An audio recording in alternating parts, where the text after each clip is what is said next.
Hello students, कल हमने बात की थी ग्लाइकोलाइसिस की। ग्लाइकोलाइसिस में हमने हाफ साइकिल कर लिया था। तो उसमें मैंने बताया था 6 फॉस्फेट का मतलब क्या है, 1,6 डाइफॉस्फेट का मतलब क्या है, 3 फॉस्फोग्लिसरैल्डिहाइड का मतलब क्या है। तो आज हम इसके आगे करते हैं। तो एक तो फॉस्फेट का सोर्स था एटीपी, दूसरा फॉस्फेट का सोर्स है ये H3PO4। अब जब ये यूज होता है तो क्या होता है, जब ये 3 फॉस्फोग्लिसरैल्डिहाइड के साथ यूज होता है। 3 फॉस्फोग्लिसरैल्डिहाइड ऐसा कंपाउंड है जिसमें 3 कार्बन्स हैं, 1 2 3, ठीक है, 3 कार्बन कंपाउंड है। और DHAP भी 3 कार्बन कंपाउंड है, ठीक है। अब ये रिएक्शन इस साइड भी पैरेलल सेम चलेगी और इस साइड भी पैरेलल सेम चलेगी, ठीक है, बट हम एक ही साइड शो करेंगे इसके अंदर।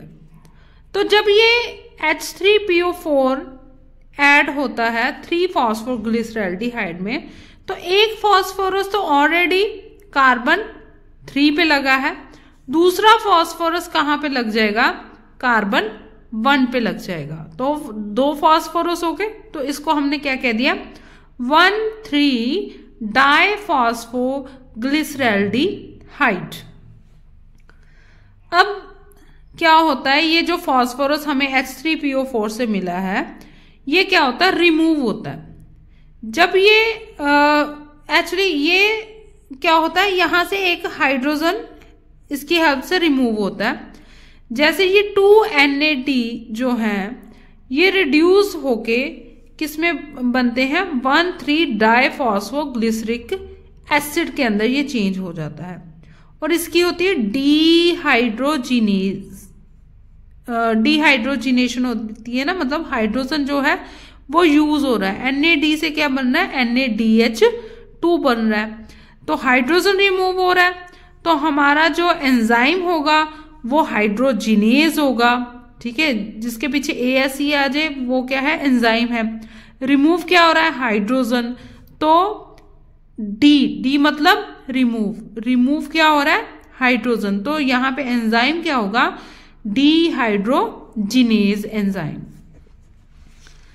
फिर जब 1,3 डाइफॉस्फोग्लिसरिक एसिड बन जाता है, तो ये जो फॉस्फोरस है ये ट्रांसफॉस्फोरिलेज एक्सचेंज होगा। मतलब क्या है, ये जो ATP बना था हमारा वो किस में कन्वर्ट हो जाएगा, ATP में कन्वर्ट हो जाएगा, एक फॉस्फोरस लेके। जब एक फॉस्फोरस ले लिया इससे तो क्या होगा, एक तो हमें ATP मिल गया, दूसरा हमारे पास यहां पे डाई की जगह एक ही फॉस्फोरस रह गया, तो ये बन जाएगा 3 फॉस्फोरस ग्लिसरिक एसिड, ठीक है। ये हो गया ट्रांसफॉस्फोरिलेज, ठीक है। और यहां पे क्या होगा, एक्सचेंज हो जाएगा फॉस्फोरस ADP को, तो एक फॉस्फोरस बच गया तो डाई खत्म हो जाएगा, तो क्या जाएगा, 3 फॉस्फोग्लिसरिक एसिड। अब यहां पे क्या है, स्ट्रक्चरल चेंज होता है। स्ट्रक्चरल चेंज का मतलब क्या है, जो फॉस्फोरस कार्बन 3 पे था वो फॉस्फोरस किस पे लग जाएगा, कार्बन 2 पे। जब स्ट्रक्चर चेंज होगी तो यहाँ पे स्ट्रक्चर चेंज होने की वजह से मतलब आप क्या कह सकते हैं, फॉस्फोरस जो है रोटेट हो गया, यहाँ पे 3 की जगह 2 पे चला गया। तो यहाँ पे जो एंजाइम यूज होगा उस एंजाइम का नाम लेंगे म्यूटेज। तो ये 3 फॉस्फोग्लिसरिक एसिड किस में कन्वर्ट हो जाएगा, 2 फॉस्फोग्लिसरिक एसिड के अंदर। अब 2 फॉस्फोरस ग्लिसरिक एसिड जब 2 फॉस्फोइनोल पाइरुविक एसिड में चेंज होगा तो यहां पे एक वाटर रिलीज होगा और एंजाइम यूज होगा एनोलेज, और ये बना देगा फॉस्फोइनोल पाइरुविक एसिड। अब जब ये फॉस्फोइनोल पाइरुविक एसिड बनेगा तो फिर दोबारा से हमारे पास ATP फॉर्म होगा, ADP से ATP फॉर्म होगा। तो उसके लिए क्योंकि हमारे पास एडीपी से एटीपी मिल रहा है तो हमारे पास काइनेज एंजाइम लगेगा। यहां पे भी आप काइनेज एंजाइम लगा सकते हो, ऐसा कुछ नहीं कि आपके काइनेज एंजाइम नहीं लगा सकते, लगा सकते हो। ठीक है, मैंने कहा एटीपी एडीपी में चेंज हो या एटीपी एडीपी में चेंज हो तो काइनेज एंजाइम लग सकता है क्योंकि एटीपी वहां पे आ रहा है। ठीक है, तो काइनेज एंजाइम लग जाएगा। तो वो बना क्या रहा है, पायरुविक एसिड, तो यहां पे लिख देंगे पायरुविक एसिड काइनेज। तो 2 एटीपी फॉर्म होंगे और साथ में क्या मिलेगा हमें, पायरुविक एसिड। अब इस रिएक्शन में हमें देखना है कि एटीपी फॉर्मेशन कितनी हुई। देखो 1 और 2 एटीपी हमारे क्या हुए, यूज हुए। बन कितने रहे हैं, यहां पे 2 एटीपी बने, यहां पे कितने बने, 2 एटीपी बने। ठीक है, ये 2 इसलिए लगाया, ये जो पैरेलल रिएक्शन है, एक एटीपी यहां पे फॉर्म होगा और एक एटीपी यहां पे फॉर्म होगा। ठीक है, इस वजह से यहां पे 2 लगा दिया। ऐसे ही 2 NAD यहां पे यूज हो गए, 2 NADH2 बना रहा है तो यहां पे एक NADH यहां पे बनेगा, एक NADH इस पैरेलल रिएक्शन में बनेगा।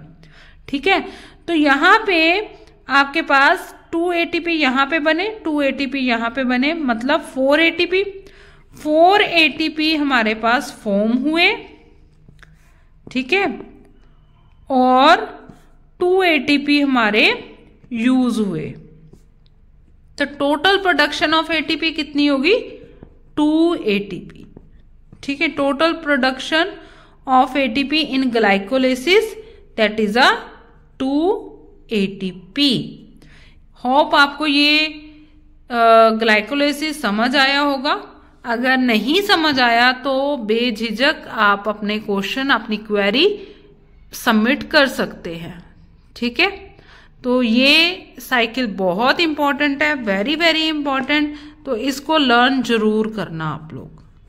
तो आज की वीडियो इतनी ही, नेक्स्ट हम कल करेंगे about the link reaction and Krebs cycle, जो कि बहुत बहुत इंपॉर्टेंट है। Have a nice day.